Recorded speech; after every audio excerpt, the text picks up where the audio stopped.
অবশেষে জয়, বহুল কাঙ্ক্ষিত জয় ধরা দিল বাংলাদেশ দলের হাতে।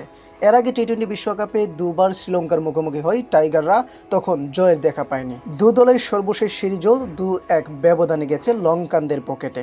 তার উপর বাংলাদেশ সাম্প্রতিক সময়ে সহযোগী দেশ যুক্তরাষ্ট্রের কাছে সিরিজ হেরে কিছুটা ব্যাকফুটে। আজও লঙ্কানদের বিপক্ষে ম্যাচটা কঠিন করে তুললেন টপ অর্ডাররা।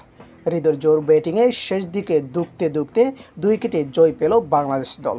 ডালাসের গ্রাউন্ড প্রেহেরি স্টেডিয়ামে আগে ব্যাট করা শ্রীলঙ্কাকে দারুণ আক্রমণের মুখে ফেলে দেন মুস্তাফিজুর রহমান ও রিশাদ হোসেন। নিয়ন্ত্রিত বোলিংয়ের পাশাপাশি দুজনেই 3টি করে উইকেট নিয়েছেন।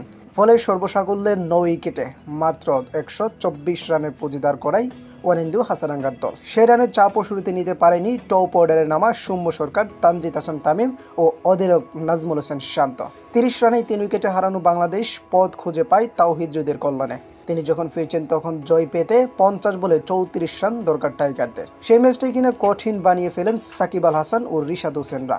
আবার সেই নুয়ান তুষারা জোজো। বাংলাদেশের মাটিতে হওয়া শ্রীলঙ্কার সর্বশেষ সফরে দ্বিতীয় টি-20তে তার ইয়র্কারে নাকানি চোপানি খেয়েছিল স্বাগতিকরা।